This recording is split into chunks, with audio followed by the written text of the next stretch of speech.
It's a path that I didn't expect. I mean, I spent 40 years in the oil and gas industry. When I retired in 2021, I was really looking to make a clean break and just enjoy retirement. About the only thing I was spending time on, which was still industry related, was career mentoring.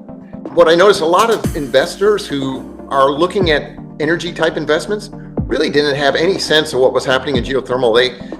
Technologies where you can experiment quickly, you get rapid learning. You'd actually like technology that a lot of people are using. What are you currently focused on in geothermal energy? Welcome to Geothermal Unleashed, where we're going to explore the cutting edge of geothermal energy.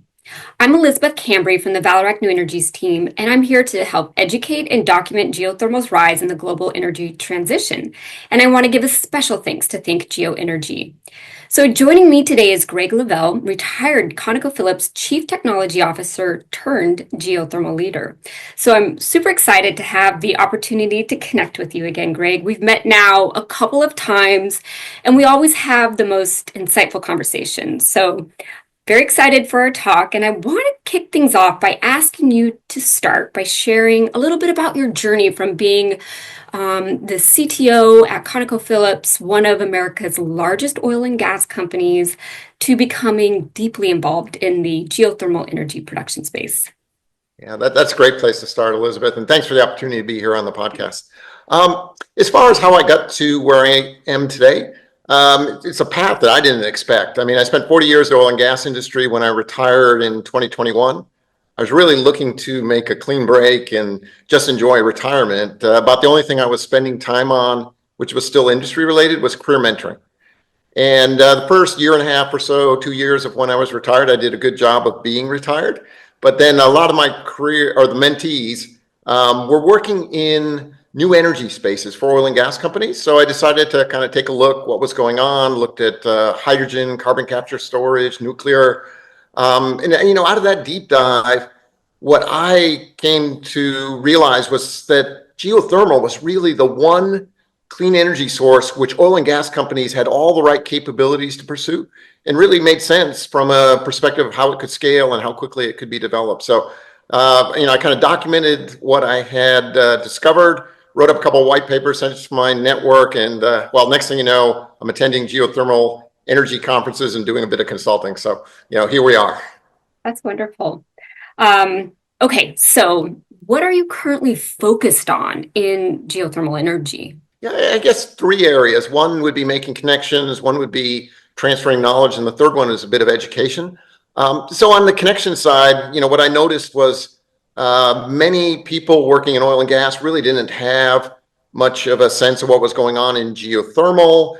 And then on the geothermal side, kind of a lack of knowledge about what had happened over the last 20 years in the US oil and gas industry, where you had seen production grow from 15 million barrels of oil equivalent a day to over 36. So, a lot of technologies had enabled that. So connecting people between the two communities really, I think, is one of the areas I'm putting time and energy into, with the idea behind that being that when you can connect communities, quite often some really cool things can happen, right?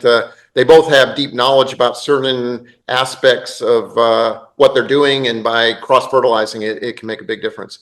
On the transferring knowledge, I spent 20 years trying to help ConocoPhillips, and to a small degree the industry, really ramp up production from the unconventional reservoirs. And the outcomes were great, and there's a lot of technologies, workflows, et cetera, that can be transferred right over into the geothermal space. So trying to do a bit of that. And then finally, on the education side, what I noticed, a lot of investors who are looking at energy type investments really didn't have any sense of what was happening in geothermal. They kind of remembered geothermal investments from 10, 15, 20 years ago. And frankly, those investments were pretty dismal. Not many of them, paid out in a timely manner, and many of them just failed to pay out. So, trying to educate them about what's different and why investors should really be excited about this space as well. Okay, so let me ask. When you're going to conferences, you're learning about all the challenges within geothermal, then you're thinking, okay, what technologies from oil and gas would fit into that space? And then do you go back and talk to companies that have that technology and try to push them into the geothermal space? Is that some of the connections that you're working on? Yeah, so yeah, very much so. You look at drilling, for example. The advancements that have occurred in drilling in the U.S. oil and gas industry have been phenomenal. We're drilling tens of thousands of wells a year, hundreds of thousands of wells drilled since the early part of this century. And we've learned all kinds of lessons about how to optimize the drilling and the completions when you're talking about hydraulic fracturing. So, many of those lessons can be ported across to the geothermal space. So trying to, connect people with industry experts. I'm by no means an industry expert in the sense of, being super deep in any of those areas, but I know a lot of the people. I've been involved with the Society of Petroleum Engineers, working with some of the peer companies we've been involved with. So, making those types of connections, I think, are really powerful. And then trying to, as I said, get the oil and gas companies to realize, wow, we've got a suite of technologies here that can just completely change the game in geothermal if applied, not just to EGS, but on the drilling side, hydrothermal, closed loop systems, and even hot sedimentary aquifers. So there's a lot of places in geothermal that technologies can make a difference. Right. Okay. So when you are looking at this acceleration, I mean, we do need an acceleration of technology adoption in the geothermal space. And you're looking at oil and gas type of technology. What type of characteristics do you look for in those technologies to kind of accelerate the adoption in the geothermal space? Yeah, so one of the things that's really interesting, you mentioned the word adoption, and I think most people think of innovation as being creating something new. And once you create something new which works really well, it's no problem getting people to use it. And of course, you probably realize that's not the case. I mean, you've got to get people to adopt it, whether it's something coming from outside the organization a person's working in, or even something that's homegrown in a different part of the organization. So for adoption, you really need to find ways to get people who are in positions where they're controlling budgets, driving programs, to see the potential. And then, what I really look for is, technologies where you can experiment quickly, you get rapid learning. You'd actually like technology that a lot of people are using because, like in oil and gas over the last 20 years, each company was trying different types of innovations, maybe different technologies or different workflows. And, fairly quickly, those got ported across the industry. So if a lot of people are doing things, you can experiment fairly quickly at low cost. Things can rapidly scale. And frankly, if I look at the clean energy space, hydrogen, nuclear, even carbon capture and storage, none of those have the characteristics that geothermal has, at least in the subsurface side of it, where that experimentation can occur very rapidly. So a lot of great analogies to what we did in oil and gas during the unconventional reservoir revolution. Yeah, that's very exciting. Yeah. There's so much exciting stuff happening in geothermal right now, and growth, I think, is one of those. So do you believe that the geothermal energy space is poised for significant growth in the US? And do you see this growth coming from conventional geothermal? Or do you think it will come from next generation geothermal? And it might be useful for you to explain the difference between conventional. I think as you've probably, or people listening to the podcast have probably realized, I'm pretty optimistic about this opportunity set. It dragged me out of retirement, and it's something I have a lot of passion for. So, I think the growth potential is enormous. As you know, Elizabeth, the amount of heat trapped within the Earth's crust is sufficient to provide the primary energy that mankind needs for thousands and thousands of years. And really, it's how do you perfect the technology to cost effectively extract that heat? And the advancements that are being made right now in reducing cost, where drilling costs have come down by huge amounts. I mean, we're drilling wells, or the industry's drilling wells, for a few tens of percent of what it used to cost in the past. Production rates going up. I mean, there's records being set almost every few months as far as how much heat can be extracted on a per well basis. So things like that are really helping to make geothermal energy incredibly competitive. And plus, you got a higher demand for clean, firm energy, as you've seen from companies, the tech companies that are building the data centers, and really are conscious of the fact that they want to secure that energy source. So a lot of things say growth is coming. We're at a very low starting point. It's only like 0.5% of the US's electricity is provided today by geothermal, but that could grow to several tens of percent in a few decades time. And then you asked about, where could that growth come from? I think all across the spectrum, there's reason to believe that you will see growth. On the conventional side, where you're extracting heat through naturally occurring systems, fractures in the Earth's crust with overpressured hot fluids in them, locations like the geysers. Certainly some of the drilling technologies can make a big difference there. Some of the ability to understand reservoir management from the oil and gas side, I think, can make a big difference. In the enhanced geothermal system space, where you're hydraulically fracturing the reservoir in order to create connections between wells and basically doing what in oil and gas we would call a water flood, that area is really ripe for growth because of all of the work that's been done to perfect hydraulic fracturing techniques across the oil and gas industry. But then, there's closed loop where you're circulating within well bores. Once again, drilling technology is going to help in that space, and even hot sedimentary aquifers. Yeah. Trying to understand how you can extract enough heat from porous and permeable reservoirs. All those areas, I think, will benefit. So it's hard to say right now where the growth will come from, depending on what technology advancements occur and what technologies can port across into the geothermal space. But I think a lot of reason to believe that there's going to be a lot of growth ahead. Right. So one of the things that I like a lot about the geothermal space is all of these startups. And every startup has got a different approach to how they are going after geothermal. And I think there's a lot of creativity happening in this space, a lot of innovation. And so, we've got Fervo, who is doing some really big things in the enhanced geothermal system space.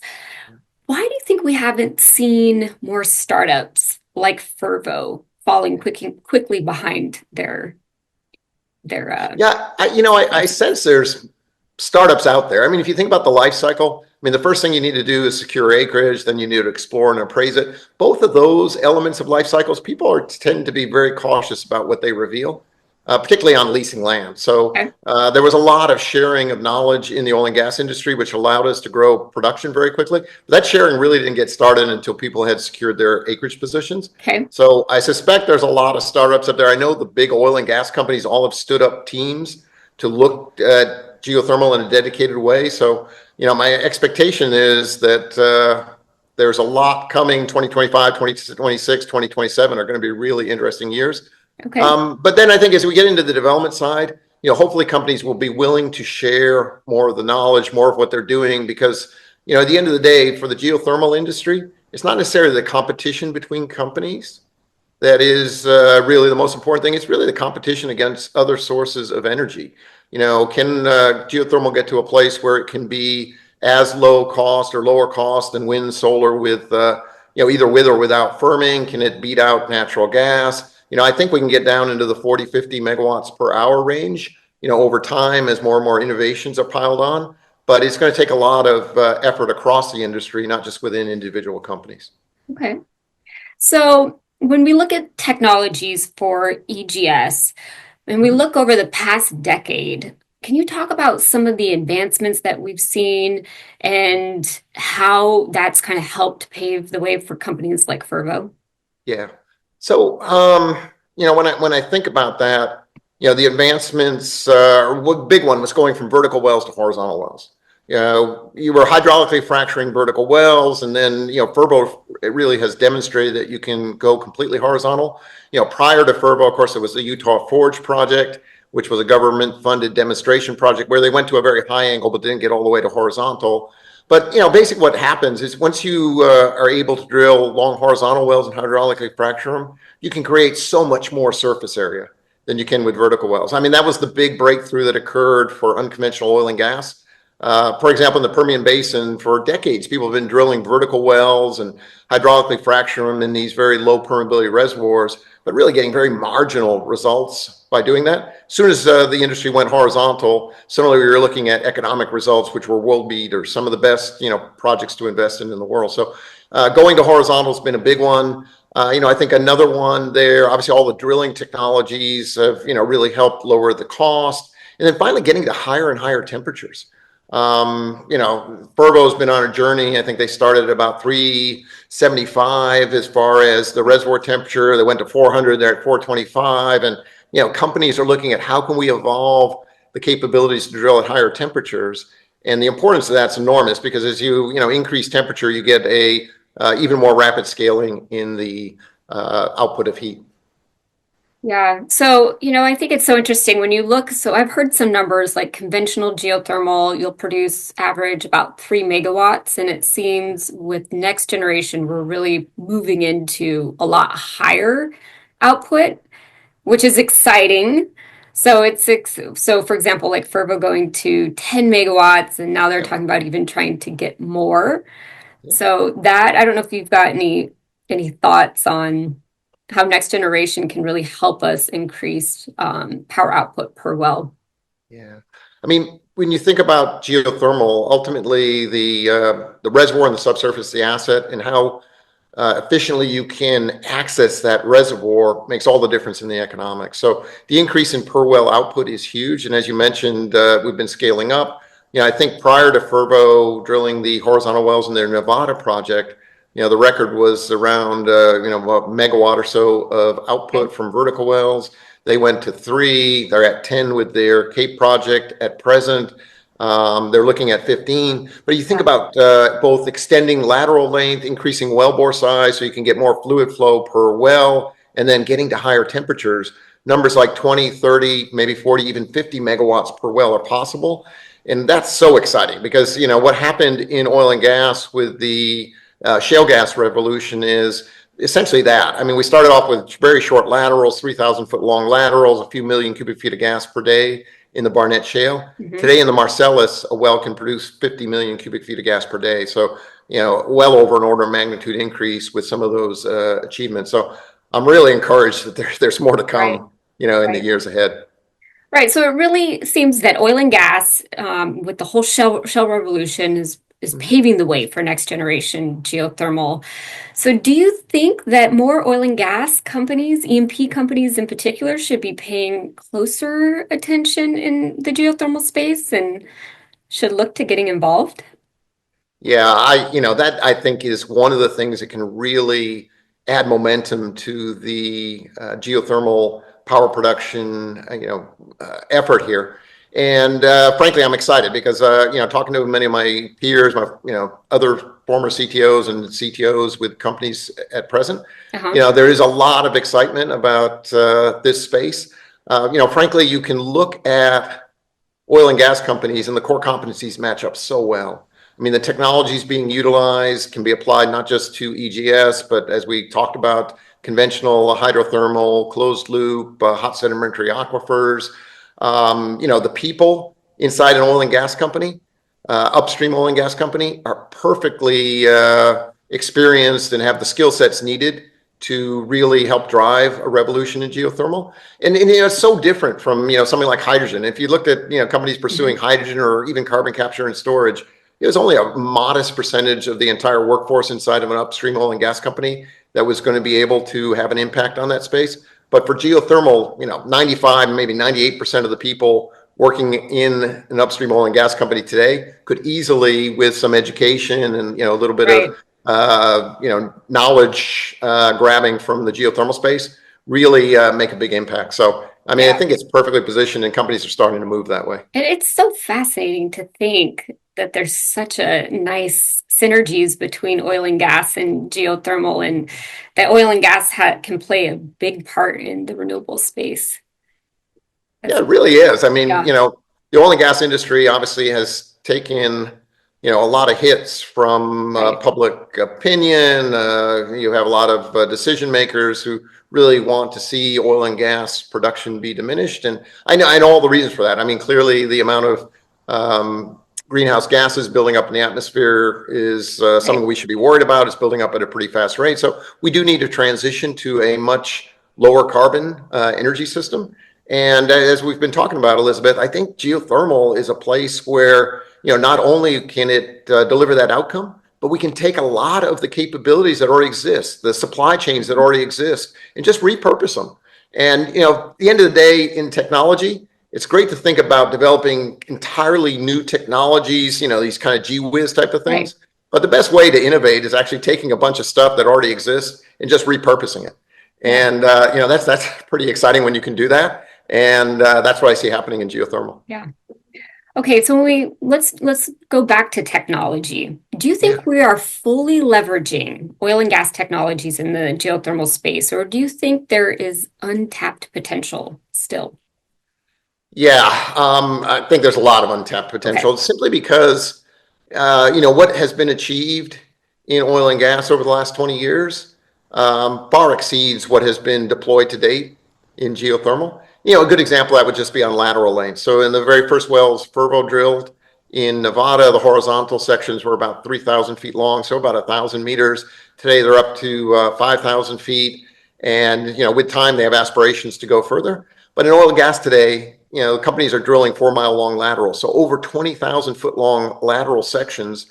And, the scaling as you go longer, you're not increasing really any of the drilling time to get down to the reservoir. You've got one surface location. I mean, it has been what has allowed the industry, or one of the things that has allowed the industry to really scale up production very rapidly. So you have items like that, understanding how to space and stack the wells.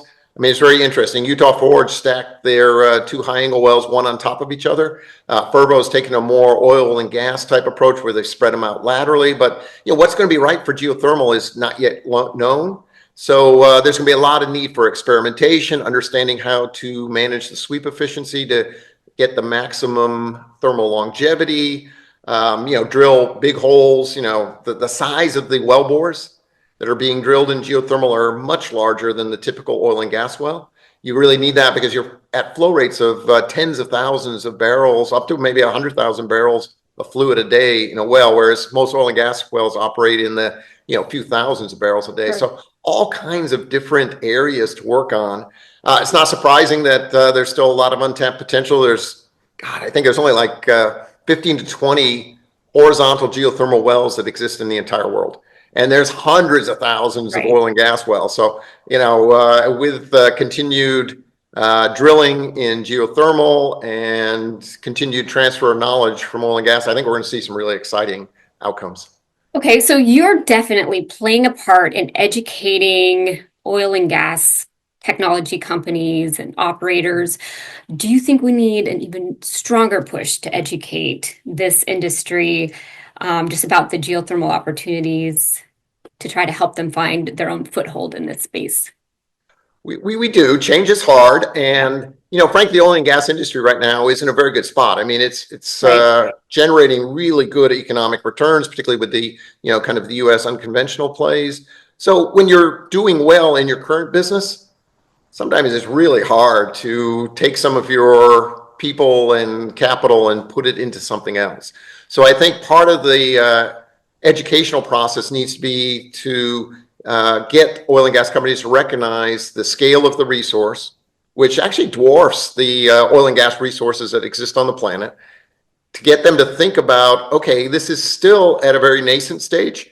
So it's achieving pretty darn good outcomes as far as commerciality with some of Fervo's recent projects. But there's a lot of room for improvement. So this could actually become extremely competitive from a cost of capital basis. And then think about how are they going to manage the energy transition, quote unquote. And I'm not someone who thinks that oil and gas are going to go away quickly, but I do think over time we need to have clean energy as a bigger and bigger part of the overall energy mix. And in the 2030s, 40s, 50s, and beyond, geothermal could be one of the major sources of energy on the planet. So oil and gas companies really need to be looking at that. And they need to be thinking not just from the oil and gas perspective. I think one thing I hope is not coming across is oil and gas just needs to come in and change this industry, because Sure. there's a lot of knowledge that already There exists in the is. geothermal space. I've been so impressed, Yeah. Elizabeth, with some of the Right. people I've got to meet, and so it's not all a one-way street by any means. The oil and gas people need to meet more geothermal folks and kind of get the sense of what they already know, and how they can work together with them to make a big difference. So, have you given any thought to strategies that could be most effective to try to integrate oil and gas expertise into the geothermal industry? Yeah, I mean, I think I already see many of the strategies already, being deployed. I mean, if you look at Fervo, for example, or some of the other next generation companies, some of the ones working in the closed loop space, they've hired a lot of people from oil and gas, either from operators or from service companies, and they're basically doing what I think is one of the most effective methods of transferring knowledge and technologies between different organizations, and that is taking people out of the host organization, which has those capabilities, and bring them into the organization where you want to utilize them. So, I see a lot of that going on. I think that there's more that can be done. I think the oil and gas companies, frankly, should be hiring some people that worked in geothermal for a few decades. Try to get some knowledge about lessons learned, what's worked, what doesn't, what blind spots might oil and gas, people have when they move into geothermal, because not everything is the same as what the challenges are in oil and gas. So, that cross fertilization, I think, would really be helpful. Okay, so you've mentioned in our conversation a couple of times about, I don't think we used the word yet, the super hot rock geothermal, but you mentioned hotter and hotter temperatures. Yeah. So, what is your perspective on super hot rock geothermal, the technologies that is needed? I mean, there's a lot of challenges that exist. And what do you think the potential is for super hot rock? Yeah, the potential is enormous. As we already talked about, Elizabeth, as you scale up temperature, let's say you double the temperature you're operating at, you don't double the heat output. It's something like 4 or 5, 6x increase in heat output. So the prize is huge. The analogy in oil and gas would be getting into a better quality reservoir, which had a higher porosity, higher permeability. You can drill the exact same well. You're going to get more production and more recovery of resources over time. So that is a big, big prize. I'm excited about some of the incremental moves that have been made to date. We talked about Fervo going from 375 to 425 degrees Fahrenheit. But, the really big prize is going up to 600, 700 degrees Fahrenheit, maybe even higher. I participated in a super hot rock summit in Hawaii a few months back. It was right before the Geothermal Rising conference that we were both at. And oh my gosh, I mean, there's some really exciting things happening. There's a company called Mazama working up at the Newberry volcano in Oregon. They're looking to this winter demonstrate production at 600 degrees F. Next winter, they've got a DOE funded project to try to drill horizontal wells at 700 degrees F, hydraulically fracture them, and put in place an EGS system. So, if those two experiments work, everyone in the industry should be hoping they do, because it opens up an enormous resource potential. There's folks in Iceland thinking about drilling into magma bodies or close to magma bodies. New Zealand's pursuing some super hot rock projects. So there's a lot already going on. I don't know how well known these projects are, but it could open the door to an enormous amount of potential. And you could start thinking about, a project, let's say like what Fervo's doing in Utah, as something which has an incredibly long lifetime. Because as you develop each layer, you could, develop at the 400 degrees F layer, produce that for 10 years. Maybe at the end of that, develop at the 500 degrees F, and just keep moving down in the Earth's crust.